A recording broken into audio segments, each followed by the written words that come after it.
3000.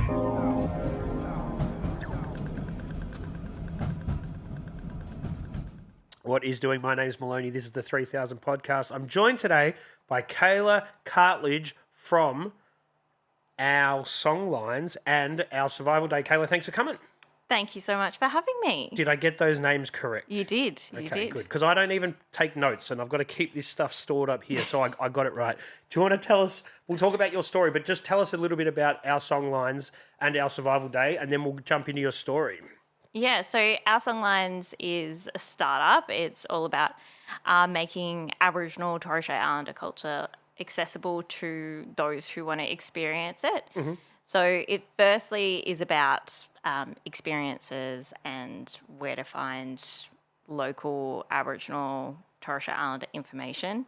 In Melbourne specifically, or? All across. So Right. Things like cafes or locally owned businesses and those sorts of things. So trying to spotlight those people, the entrepreneurs, and places as well. Mm-hmm. So, and our Songlines is more tilted towards the artistic endeavours? So it started off just before COVID. Mm-hmm. So it was originally going to be a tourism map that you could locate places around you and navigate and that sort of thing. COVID happened, couldn't get out. So switched it to experiences that you can do. So weaving kits and painting and that sort of thing that you can do. The old COVID yourself. pivot. The COVID pivot. Which was fun. I did for a while a Aboriginal subscription box monthly out to everyone for a while. I lost a bit of love for it after the no vote for the referendum. And so I was like, I give so much energy to that. I'm just going to take a step back and give myself the energy that I need in my community at the moment. Mm-hmm. So then that is something that it coincides with but is separate to our Survival Day, which happens every year, a celebration that you put on. Do you want to tell us a little bit about that? Yes. So our Survival Day came from a position where they're growing up on the Mornington Peninsula is very white. There's not much diversity at all. There's not much.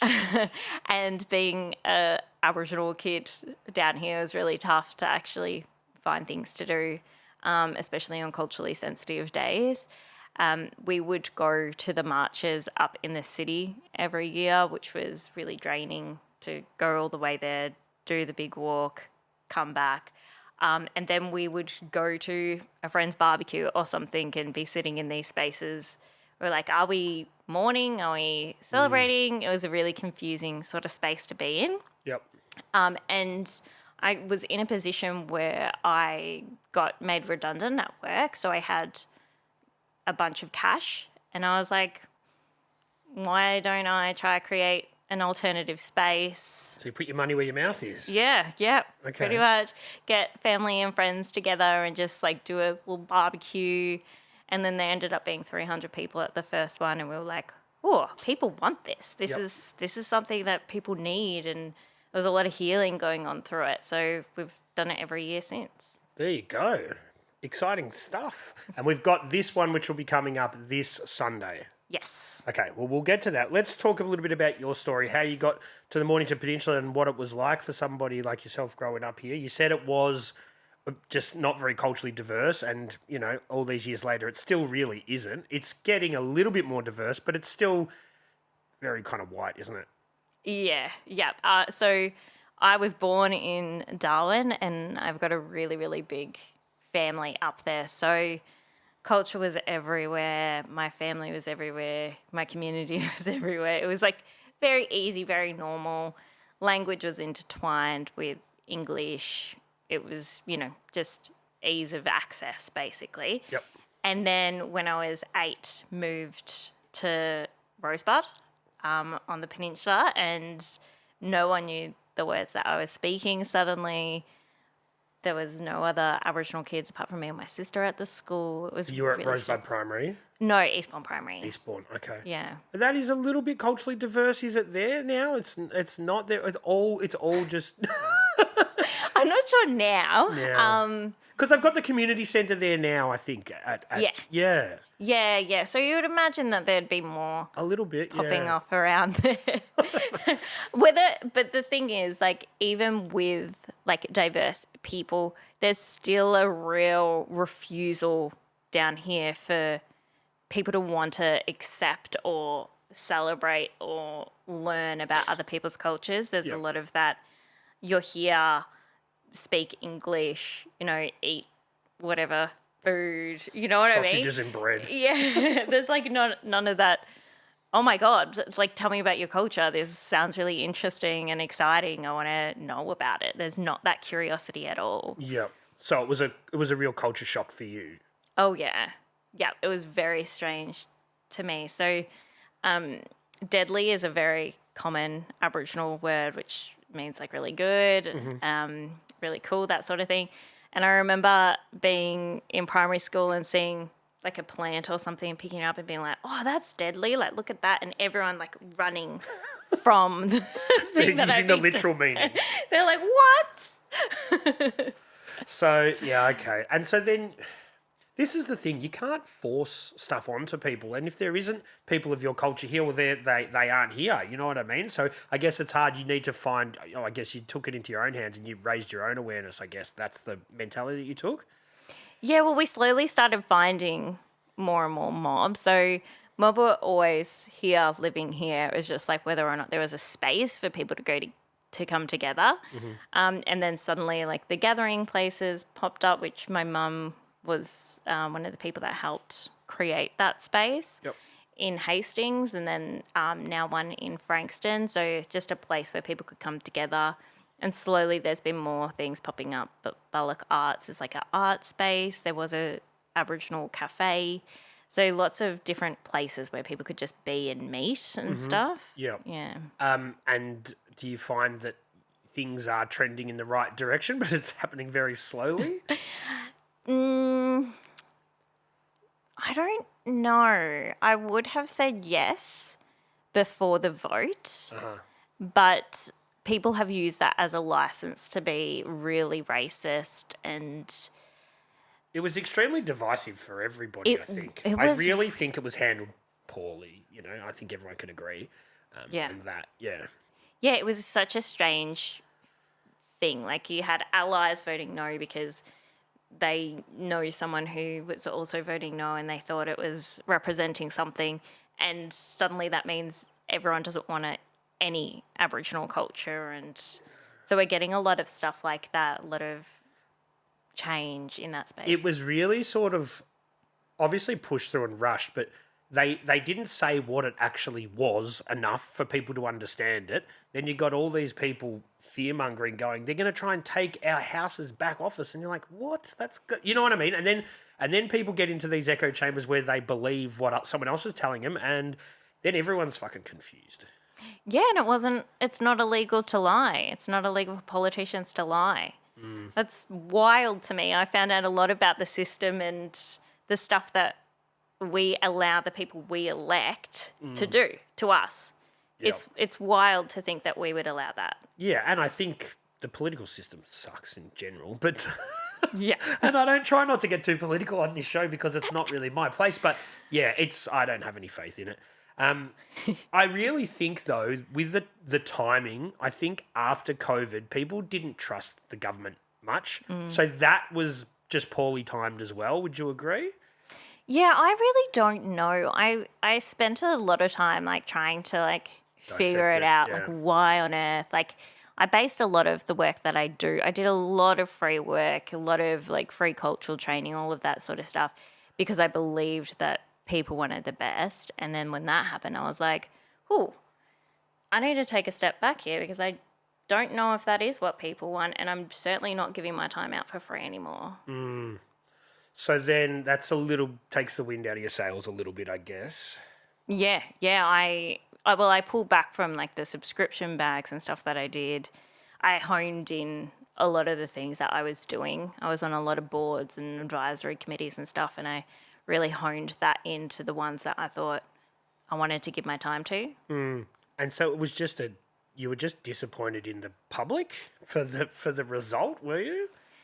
Yeah, I think so. I think I just had a lot more faith and optimism than what I should have, really. Yeah. The warning signs were there though, weren't they? Absolutely. Like it was sort of, you could kind of see it unraveling a little bit. Yeah. Yeah, I'm just like so positive and naive. I'm always people will say this person's on their deathbed, and I'll be like, nah, they're pulling through. Like I'm that person through and through, and then I'm shocked at what happens. Like, oh, the evidence pointed to this, but I didn't want to believe it. Yeah. And it's tough. And I think that now that has happened, the no's win, it's going to be a while before you can have another sort of referendum. I don't know how it works, but it's a bit depressing to know that there's that many people in this country that are that sort of way inclined to go out of their way to vote against something that it really is not going to impact their day-to-day life, but might make someone else's better. Yeah, it was very much people being quite happy to be naive in a situation, like not learn about things, which was shocking in itself to me too. It was like, oh, I thought we were smarter than that. Like we position ourselves to be. So after that happens, you step back, but you're still doing our survival day stuff, and you still do our song lines stuff. So that's where you predominantly focus your attention on those sort of ventures? Yeah, because they're more mob based, so they're really a space of true healing. Everything I do in that space. So Survival Day is a really big place that if it wasn't there, community would really feel it. If I ever pulled that back, that it would be isolation again. So it's the one thing that I'll absolutely always put all my energy into. Yep. And our songlines is the same as that cultural education, which I think is really important. That's still my core, functions and values. So how long have you been doing our survival day for? 5 years. 5 years. So this is the sixth year? This is the fifth year. Fifth year, okay. So explain to people that would go on Sunday what to expect. Yeah, so it's a really calm space. So it's it's on the Briars, which is beautiful natural landscape. You can hear the birds. It's the back of Mount Martha there? Yeah, the emus come and watch. Like it's a really cute nature space. So you can come in and you can feel really calm to begin with. We start off with a welcome to country and a smoking ceremony to really make sure that we're there and we've come with purpose and we're all there together. We do a meditation and at the start, which is like an Aboriginal one, that's all body movement and just gets you in the mind and space to be in there. And then we've got deadly all Aboriginal Torres Strait Islander lineup, musicians, and our MC is incredible, Johnny Berry. He's Mr. Universe, so very pretty. Mr. Universe. Mr. Universe. Is that an official title? Mr. World and Mr. Universe. Okay. Yep. And then we've got local Aboriginal businesses and local foods and stuff like that. It's a really nice day. And so people that are wanting to go to that, they can get tickets or they can turn up on the day, or how does it work? It's best to get tickets beforehand online. We're grassroots. We've pretty much got one ticketing system, and the prize is pretty shocking with reception. So sometimes it doesn't work, and you're waiting until there is reception. Okay, yeah. It's in that sort of valley there, isn't it? Yes. Yeah. Okay, so tell them online where they can get their tickets. Yeah, it's via Eventbrite. Mm-hmm. It's on our website, www.oursurvivalday.com. And that is happening this Saturday, the 26th. Sunday, the 26th. Yes. Now, that 26th obviously is a date that is still technically a public holiday, which obviously upsets a lot of people.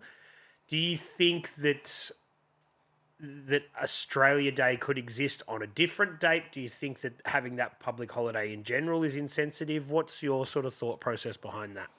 I think that the public holiday is necessary, but as a day of survival, and as a day of mourning, like an Anzac Day or something like that. Yep. It's it should be represented in a day. I think that people come together and actually acknowledge that day. As for Australia Day, everyone's got different opinions, and I find mine sways depending on how I'm feeling and how the media is portraying Aboriginal people at the time. Mm-hmm. But I would like to see an Australia Day that was diverse and inclusive and on a different day that was more fitting for actual people to come together. I also hate that the citizenship ceremonies are on the 26th, and so They don't get a choice a lot of that time. They're just they told. No. They don't get a choice, and it's just, it creates a whole nother year of people looking at that date as something to celebrate rather than looking at the history of the date. So would it be, the date doesn't matter, or should it be something that's more culturally relevant to your people, would you say? I think it could be a day that works, like that's inclusive of all the different diverse communities that we have here. Mm-hmm. I don't have the answer to what that looks like, but, we're the oldest living culture in the world and it's not celebrated here. Yeah. It's a very... My son, he's 5, right? And there's a house near our place that has an Australian flag in the front yard. And he's like, can we have a flag in our front yard? And it's hard because I have to sort of tell him that flag can almost depict racism, but it's still the national flag. And I've got to try and explain that to him. And sure, those people might be flying it because that's the flag and it's been the flag for 60 years or whatever. Hasn't been that long. I think it's only been 60 years. And I've got to explain to him that people could take that the wrong way, which is totally messed up, that our national flag can be looked at as something that is insensitive.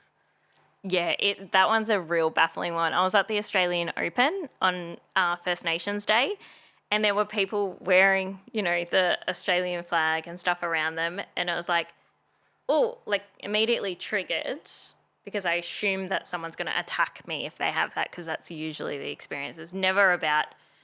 In my experience, it's never about pride and loving the country. It's more about hating everyone who doesn't sit behind that. I know, and it puts it into a very sort of, yeah.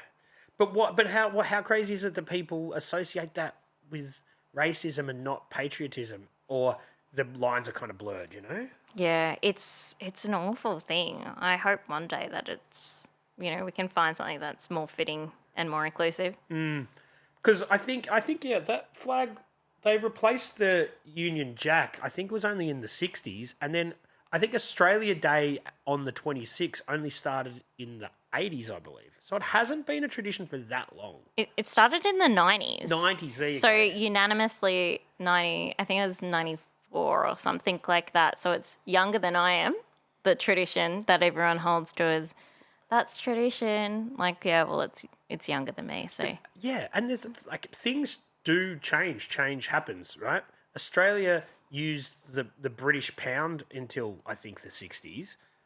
And then that changed. Australia used the imperial system instead of metric, and then that changed. They changed the anthem used to be "God Save the Queen," and they changed that, right? So change does happen, and we probably need a little bit more of it, and they could change the fucking date. Yeah, it's really, it's one of those things that I just think, what are you defending here? What is? Yeah. I think people just feel threatened by change. And that's what it is. But I guess back when they changed the anthem, they changed the currency, they changed all that stuff, people didn't have social media. They didn't have the power to voice their disapproval. You could turn up, you could protest in the street, and the government did it anyway, and then things changed. So I guess now with social media, everybody has a fucking soapbox to put their opinion out there, which makes it a bit different. Yeah, true. It does open up communities more too, though. So it's easier to access when you're in isolation. You might be mob in isolation, but you'll be able to access other communities and stuff through that social media. Do you think that Australia is a long way behind other nations with embracing the Indigenous cultures? I mean, you look at what Trump's doing at the moment and you sort of We're think, getting real political now, where aren't we we? at? Yeah, go on. Canada's like obviously got a really dark history. They're doing wonderful things in the space. It's not perfect. Maoris are going through awful situations at the moment with, the all the really harsh, like backpedaling of their treaties and things like Is that. that? I'm not aware of that. Okay. It's pretty awful. Well, that's what. Did you see the powerful haka in Parliament? Yep. Yeah, I watch that all the time. It's just incredible. So they're really having to show up and redefend the same things that they're always doing. And this is the same with Aboriginal and Torres Strait Islander people. It's that you think you're moving forward and then something comes in and you're having to defend the same thing again. And it's just so tiring. And I can definitely see why, like, our old people get real wild. Well, I guess so. But I guess every country's got their own history and they're all sort of dealing with it in their own capacity, I guess. And Australia's no different. We're just trying to figure our way through it. Yeah, absolutely. I think it really depends on how much people want to know, how open people are, how curious they are. I'm a little bit older, so I'm in my 40s, and I can say that at school, I don't think we were taught much about Indigenous culture really at all. And that maybe that was because I went to school in the 80s and 90s, but yeah, and I'm hoping now that curriculum has changed a bit. Are we seeing advances in that sort of stuff? I usually get called out when there's like the bad things happening. So I'll get called if people are speaking in a deficit way about Aboriginal communities, people, and young Aboriginal kids are in class feeling embarrassed or they're getting teased because someone says, oh, Aboriginal people were slaves or, something like that. So I don't think anyone's nailing it as far as I know, but I only see the small amount of really bad things that happen that I get called and asked for advice on. Really? So, but surely now they are implementing more of that stuff in the teaching and the actual history of Australia. And that must be a balancing act to do that and do it in a way that's not insensitive as well. Yeah, and I think also it depends on who's teaching it. Everyone's at different, education levels. And, if you grew up not learning about it and then you're being told to teach a curriculum that you might not know, you're going to bounce back to whatever your biases are anyway. So I think it comes down to the teacher. Yeah. Do you think that in Victoria we're behind some of the northern states where there probably is more of the culture is in the community? That's an interesting one because I think that there's a lot of things that have been embraced more up north. Like that's where people will associate Aboriginal tourism. It's up north. It's not down here.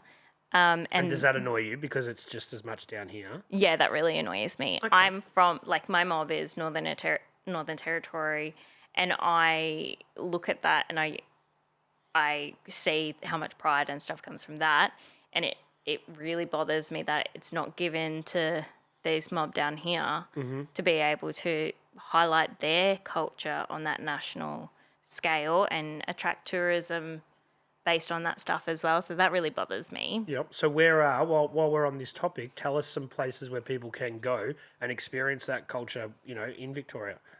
Yeah, I mean, there's so many really cool places. I think top that I think is a really interesting space is Budgebim, which is the oldest eel traps.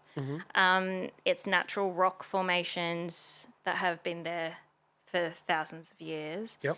And it has a way of capturing the eels that go in.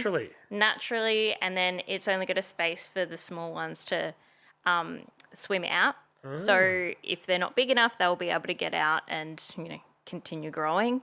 If they're big enough, then they stay there for just grabbing. So they're still alive and you can have fresh eel throughout the year. Wow. And whereabouts is that? Oh, it's northwest. It's around Gurrindji Marine Country, Gurrindji. Do you know what it's called? But people can check out all this stuff on your You can book in a tour and get the full thing. You can try it or Try it, Is it nice? I'm a vegetarian, so I won't touch it. You won't touch it. It doesn't sound appetizing to me, who's not a vegetarian, but yeah, I'm guessing, yeah. I just think like that technology that's so old is so cool. Yeah. Is it being First Nations person and being a vegetarian, is that something that is new? Is that a thing? Well, no, I'm just saying, is that because It's not a thing. Well, so they're two different cultures that you keep separately. Yeah, I get my family get extremely confused when I say, "Oh no, I'm a vegetarian." They're like, "Oh, okay, here's the chicken." Like, no. Nothing. Like fish, though. Prawns, though. Yep. No, none of it. Okay. So yeah, that's not a normal thing. It's probably more like Victorian, Aboriginal. That would be more the niche area that it exists in. But definitely not home. No. I think. Look. Now, just as someone, who's not vegetarian, there's definitely a lot of vegetarian options out there for people now. It's a lot easier to be a vegetarian than it was 15, 20 years ago. Absolutely. The stuff is amazing. I'll eat something and then be like, I'm eating meat. Like, can you check stuff? Yeah. And then my partner will be like, no, that's fake. Yeah. Like, oh, okay. Cool. Yeah, I've eaten some of that stuff not knowing it was fake meat. Yeah. But it raises a weird one, though, like, because some people don't like the texture of meat, but if you were someone who originally was a carnivore, then you went to vegetarianism, maybe you crave that texture, I don't know. But I know people that that are vegans that wouldn't even eat that stuff because it's too close to meat. Yeah, yeah. I'm not vegetarian because I don't like the taste of meat. I like the taste of meat. Thing. Yeah. Like, I do miss it. Yep. But now that there's so much available out there, I don't miss it at all. Yeah. So, back with the eels, if people want to go and experience different cultural learnings and stuff like that, different places, they can jump onto your website, or is that still going on So, tell us about that. Which is oursonglines.com. Yep. And they can search different areas, find out where they can have different experiences and find out more about the culture. Yeah. So there's a lot of things that are like only for that mob to talk to. So in those situations, we direct people to the traditional owner groups in that area where they can find out more of the local businesses and stuff where they can go and experience and, find their own journeys through it. Mm-hmm. And is there more and more of these businesses popping up? Are they becoming more prevalent? Yeah, there's a pretty strong Aboriginal business culture down in Victoria. Yep. Yeah. That's cool. And across everywhere really now. There's a lot of entrepreneurs in that space. Yep. With the place names, are you digging how people are using the traditional names a lot more now? Because that's something that's only really happened in the last kind of 5 years. Yeah, that's really cool to see it all coming out in, in music and street signs and maps, all those different things. I think that's really awesome to see that. There is usually, when it happens, we expect a little bit of racism and then it dies down and goes into So you prepare yourself for the racism? Oh, yeah. Yeah. Really? Yeah. Oh, great. Okay. Sorry, I shouldn't laugh, but something positive's happening. So there's going to be haters online. Yeah. Yeah. Every time. When Yawa, the Rosebud Pool was named that, the amount of stuff was ridiculous. Because that just means like watering hole, doesn't it? It's like to swim. To swim. So, like, what do you want to call it? Rosebud Aquatic Centre. Rolls off the tongue. So was there really a because I've only been down here for coming up to 3 years, and I've always known Yawa to be there, and I've always known it as Yawa, right? Yeah. So there was actually a backlash when because people were like, no, it's got to be called. Really? Yeah. So there was a whole. Even the council ended up doing this survey out to everyone What a to say waste of what money. should. Yeah, it was ridiculous. It was ridiculous, especially because there had been government commitments to name more things in language from like federal down to state, and this was, local. And so to have a survey go out was just sort of like, really? Like, must Yeah. we? And then, And it was voted. Everyone wanted Yawa. There was still backlash. but it's a cool word anyway. Like it's just there's nothing. I don't understand. Some people get caught up on the weirdest stuff. It's a lot. But yeah, and look, it's a good. So it's like I said with my son who's 5, he goes there and does swimming lessons, and he hasn't asked yet, but he will go. Why is it called Yawa one day? You know what I mean? And then you'll tell him, and that is helping educate people. Yeah. So if you call it, why is it called the Rosebud Aquatic Centre? Well, because people didn't want to give it an interesting name. Yeah. Yeah. It's just so boring. It's just like, come on. But there's a lot more of this stuff coming. Like, obviously, people say Naarm when they're talking about Melbourne City, but people are talking about the traditional names a lot more in different cities. And even with, like, big things like the football and stuff where they'll have their Indigenous rounds, which used to just be the footy jumpers, now they're changing the teams to the original names and all that sort of stuff. So I guess that's helping with awareness as well. Yeah, well, Aboriginal people made up football. Well, there you Nah, go. Grook. So Well, it was an Aboriginal game to begin with that Yeah. was turned into Aussie rules. Yeah, and that's the thing. Like all that stuff, and I know some people can be like, oh, it's a little bit tokenistic or whatever, but it all helps Absolutely. awareness. Would you agree? Yeah, I'm a big one for those spaces. People won't put the spaces in unless you create it. And then it's like, oh, okay, yeah, we'll think of that. Otherwise, it's business as usual. It's, the same things that everyone's always done. We actually create a space for something, then it's like people have to think about it, talk about it, participate in it. I think. Do you think it would be good for them to have an AFL team up north? Do you reckon that would be good for the community? It wouldn't be good for AFL because no one else would win. Whenever they play the games up there, they always people seem to turn up in numbers. Oh, yeah, it's huge footy life up there. It's crazy. But they're going to have another team once Tassie comes in. So could you see that happening, or do you just don't think the market's big enough? I mean, I really don't know what other areas would do because they're the best players. There you go. Yeah, I think something's got to happen. I think there needs to be more representation. Even Northern Queensland, Oh, absolutely. They're just as deadly. Yeah. They're good. Yeah. How do we start talking about football, man? All Politics, all roads footy. lead. All roads lead to football. I'm going to get another drink. You right? Do you want to have a stop for a second? Yeah. Okay. So, as somebody who has been running events and doing these things for about 5 years, there's obviously a lot of stuff that happens when you run events. There's a lot to organise, and you said that when you got your redundancy, you decided to do this. So, is it something that you worry about that you might be financially impact every year, or is it something that now is self-sustainable? It is not self-sustainable. I literally had a meeting on Friday where we were told we weren't going to get some funding, which we sort of thought we would get.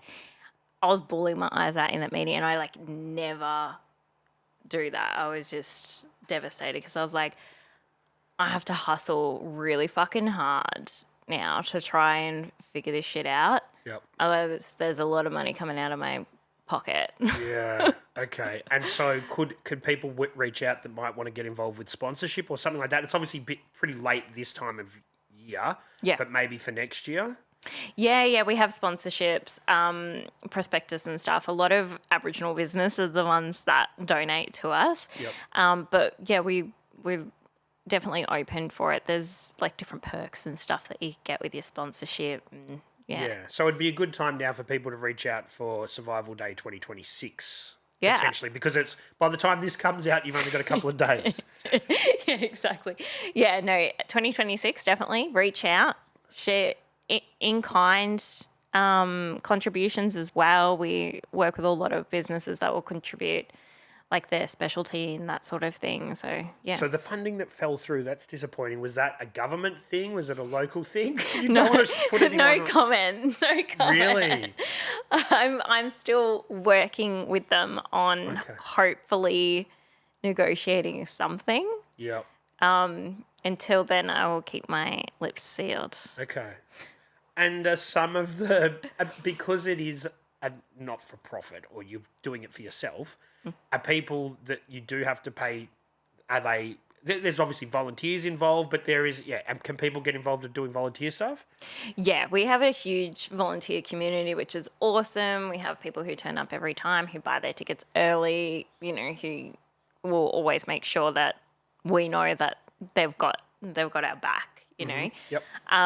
But yes, so we're still accepting volunteers. Well, people on the day will just come up and go, "Hey, do you want help?" And we'll go, "Yes, please." This is this area, but we get maybe about 80 volleys throughout the day. And so, how you generate the money from the ticket sales, and then there's stall holders and stuff like that as well with the food trucks, or is there any other way that you could potentially money could flow in so you're not running at a loss? Yeah, because it's on Survivor Day, it's political. Political. And so a lot of businesses don't want to, have their food trucks or whatever there. Really? Even like RSLs have said no, they don't want to do a sausage sizzle. Like most of the stuff that we have to really create the most inviting experience. So we just say a donation for food vendors. They always make a killing. So it's very easy money for them. They sort of just come in. I'd imagine that people would be more inclined to get behind it so they can even look like they're doing the right thing, but that's not the case. No. No. Wow. We found it's such a struggle every time. It's like the hardest thing to get sorted. We have our awesome vendors that come in every year, really value aligned, to really just get it, and it's easy. And then, as we get bigger, the lines for those food stalls gets bigger, and I think like people were waiting a very long time last time. Yeah, okay. Oh man. I love when people just go out there and put themselves out there, but I also hate to see people like dipping into their own pocket to trying to do something that they really feel passionate about, Yeah, I sort of see it as my cultural responsibility. I'm in a position of privilege. I've been educated. I've always had a job. Like I am in a position where I could create a space for mob to be proud and then to, maybe get into events or maybe, listen to the talks that we have on that day and be inspired, or watch, musicians and want to get into that. So I think the positive energy that'll come out of it will just be like good karma for me. But it's also be taxing a little bit, stressful mentally. Oh yeah, I won't be sleeping from like now. And then you start worrying about next year. Yeah, exactly. I usually, it'll be fine. Next year we're going to be so organised. Everyone's going to be buying their tickets early, and then it's always on the door and we're like, oh my God, please. Yeah. Oh, well, hopefully things, and have the numbers been picking up each year? So yeah. You said that there was 300 at the first one. And so then how have the numbers trended in the right direction? Yeah, so now we're at about 3,000. Wow. Yeah, so it's really picked up. Which is cool for the cash flow, but that adds to more infrastructure, more stress, more money, more problems. Yeah, very much so. We also have sponsored tickets. So we want the day to be as accessible as possible for anyone. So we do have sponsored tickets. So if people can't afford it but really want to come, they can just email us and we can, see if there's... That's a good idea. Yeah. So some people that maybe can't make it say, I'd like to donate a ticket for someone who can make it. Yeah. Yep. That's a great idea. Yeah, and it usually balances out. So awesome. It's good. Yeah. And aside from that, what else are you doing personally with your other projects that you are when you're not doing the survival day sort of stuff? You've got a bit on? I do, but like I can't. My whole brain is survival day at the moment. That's it. Like, you can't even think about anything else. Like, what else do I have? It's actually a pity because I miss all of the Christmas and like, because I have weaving kits. I sell like weaving experiences. So, you know, teach people how to weave blackfellow way and then, you know, gift kits and stuff like that. But I always miss out on the Christmas because I'm too focused on survival day and getting that up to speed. But that usually start doing that as I get bored because suddenly I have like half my work out of the way with survivor day gone. Yep. Well, maybe they'll change the date and then it won't be so close to Christmas. Well, that's true. Would you keep doing it on the 26th though? I think we would. Yeah. Okay. I think we have an advisory board of like Aboriginal and Torres Strait Islander elders, and then specialists, so accessibility officers, LGBTQIA+, who would be making the decisions. Oh, it's bigger than you. Yeah. Yeah. I thought I can't have it all in my hands. I'll get too greedy with power. But what would you think that it'd be important to keep it at that day? And I guess it's almost a tradition for you guys now to keep pushing that message on the 26th. Yeah, I think personally that we need to highlight what that day is. I think that we can't forget it. Moving the day does not mean that that date isn't important. It's still extremely important. And, you know, we would just be doing our ancestors a disservice if we weren't to recognise that. Which is, and I think that's pretty spot on. And then I guess the plan moving forward is just to keep building awareness and keep doing what you think is the right thing by your heritage. Yep, everything's a cultural obligation. Everything, you know, you got to do your ancestors proud and make sure that you know, their fight to get us to the table isn't taken for granted. Obviously, it's disappointing, but when you see some places, especially around the peninsula and all over the country, still doing Australia Day events, you don't want to go and protest at them, but does it make you disappointed? I don't care about those things. Like when I see all the sponsorship and stuff that they get, I think that's annoying. But I care about creating a safe space for mob and making sure that allies, mob, community can come together and be safe on that day. That's my whole focus, and that's all our focus. That's what we care about. And I guess you just want it to be people to have another option than the 8-year-old that you had, you know? Like, there wasn't any other options. There was do this or go to the city. So now you've created that. Yeah, exactly. I don't want people to have to travel off the peninsula to be able to experience a safe space on that day. And because that's one thing. There's some people that might celebrate it, but they're allowed to do whatever they want. Like you said, they can. It's disappointing, but they can. Yep. But then other people don't. When they see that, they don't feel safe, and that's a different thing altogether, isn't it? Yeah, exactly. If people don't feel safe to walk near something or, you know, to be themselves, that's an issue. It's not okay. You need to have a look at what sort of environment you're creating when people can't be themselves. Do you think that we'll see change from these sort of community-sanctioned events? Do you think that, it's got to be... In the inner city area, you don't see that stuff as much as you do when you get further out.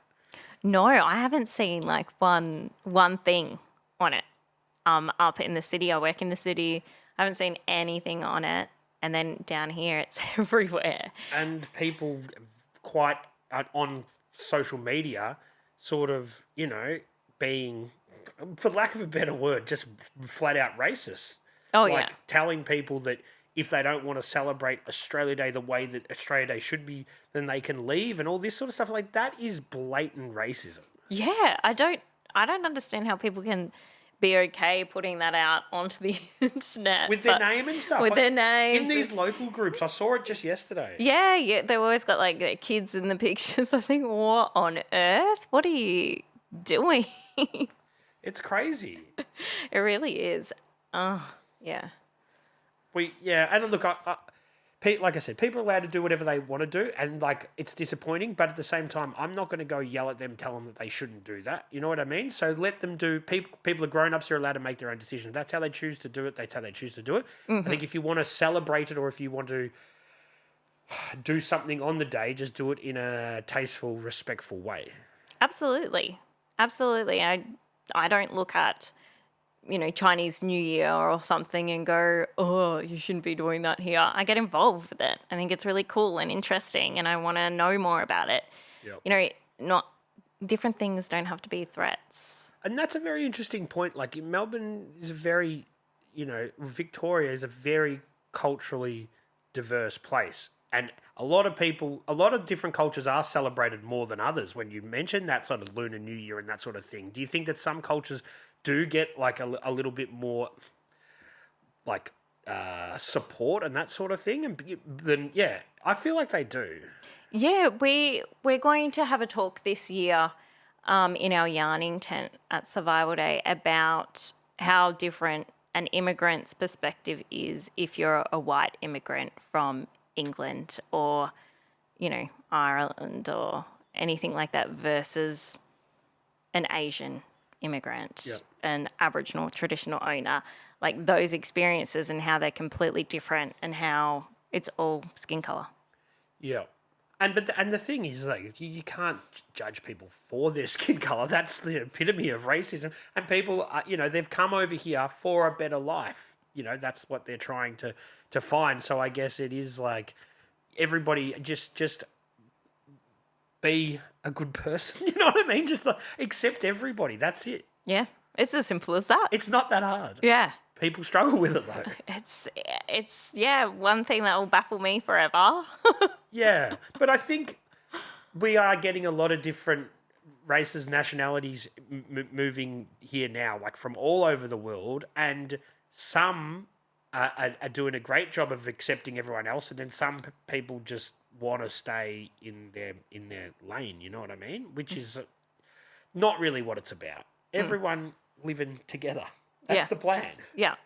Yeah. Me celebrating something doesn't impact on you. That's the thing. And it shouldn't No. impact on you. Yeah. No. And I think that people that spend their lives worrying about someone else and what they're doing more than what they worry about themselves it's a strange way to live your life. Chill out. Yeah. Just have a break. Have a break. So besides this Sunday, do you want to tell us how people can reach out to you, potentially work in the future, and maybe some of our song lines and other things that might be coming up? I know you said you can't think about anything but our Survival Day yet, but give people a bit of a heads up.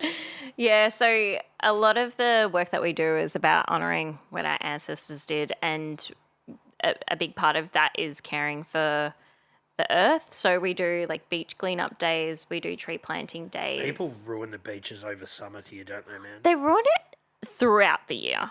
I've got a real problem with people who say that it's tourists that come down and ruin the beach. I'm like, I pick up litter throughout the year and the most ridiculous things throughout the year. Yes, it's more, but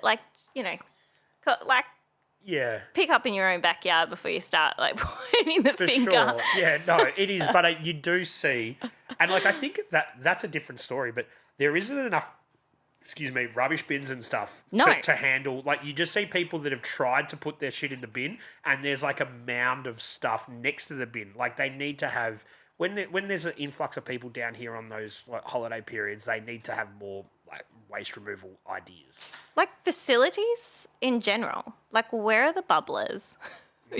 Where are the toilets? Without a code. Yeah. Don't even get me started on that stuff. They lock the doors. They lock all the doors. That's a safety thing, I think. I mean, at night, absolutely. But, St Kilda Beach, has the toilets open. People should be able to go to the Have you been into those things, man? Jesus. That one next to the vineyard that was the self-cleaning toilet. Oh, man, that's a wild place. I'm scared of a lot of those electronic toilets, I won't lie. Nah, they're no good. Now, this I'm going to ask you about, and I believe that maybe where there is in Macrae, apparently that was where the houses slid down the cliff. That was a traditional watering hole, apparently. Did you know anything about that? I know that there's the water, what is it called? Like a creaky thing up the top that we always used to see around Anthony's Nose, like the water coming down from there. I don't know about that particular spot, but all those houses, every time I look at them, I think, that's scary. Who allowed that? That is scary. Yeah. Like, imagine being the person in there when that came down. It is a cool spot to live, though. Like, Absolutely. If I had $7 million, I'd buy one of those houses. But Well, now then it'd be worth nothing overnight, mate. You'll be down the bottom of the hill. I know. But I used to always drive through Dramana because I'm in Rosebud and go through. I'm like, this is a good spot. But it's just we can't afford that stuff. No. People that live here can't afford it. That's the one good thing. There's probably not many people in those houses, hopefully, when it happened. Yeah, I think that the engineering would have been, like, the newer ones will be pretty solid, but some of those ones that would have been built there 40, 50 years ago, they're not prepared for how much of, like, eroding and stuff would have happened as well. But, like, it's a cliffside. What, like, how do you can't beat that. It's just a cliffside. It's going to erode. Yeah, I know. Do you think that that's an issue? Are we losing sand and stuff, do you reckon? Oh, geez, I don't know. I'm no scientist. I think we are. I think things are changing. Yeah. I mean, things are changing. I don't know how it works. I know that there was more beach when I was a kid. Well, there's all the sandbags in Sorrento. Yeah, well, see, that's the thing. They go and help all these areas where people have got all the money, don't they? Yeah, I don't know if it's helping. It looks pretty bad. They did it in Byron Bay for years. They just truck sand in. Yeah. To try and stop the erosion. Anyway, we're talking just off environment topic. now. Environmental stuff. Is there anyone you want to shout out and let them know that they've obviously helped you out for our survival day, or anything else you want to say before we get close to wrapping things up? Oh my God, there's so many people that help us. I think our advisory board are the most incredible people. Auntie Deb Mallet, who's my mum.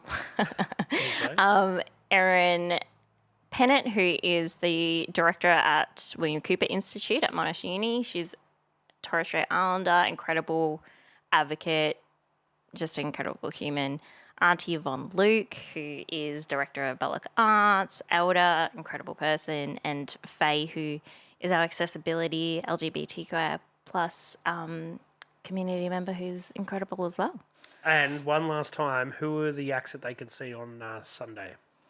Yeah, I don't think we've talked about this. Haven't we? We didn't do it. Okay, well, let's do it. Emma Donovan is our headliner. Incredible singer. We've had a lot of our past participants who have come to Survival Day ask for her. Oh. We've got Denny, who is a Tasmanian Aboriginal, incredible voice. She's actually the partner of like previous artist who came, storyteller Chasing Ghosts, who's amazing as well. But who else we got? We got Ross Knight, local guy, incredible music. He's got like very bare minimum Instagram, social media, anything like that is really hard to track down, but was last year the most asked about afterwards. So incredible guy. And Gunga Geary, who's a very cool, dancey, fun vibe.